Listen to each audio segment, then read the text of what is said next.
Found in Central and South America, the blue-headed parrot is visually appealing with its blue crown contrasting against a vibrant green body and a red belly patch.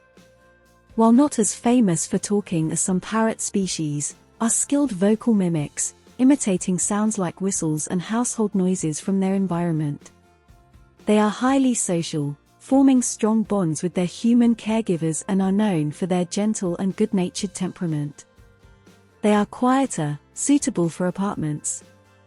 In the wild, they eat fruits, seeds, nuts, and blossoms. During the breeding season, they form monogamous pairs and nest in tree cavities or nesting boxes, typically laying 3 to 4 eggs. These birds also enjoy bathing to keep their feathers clean and live 25 to 30 years in captivity. Please share and subscribe.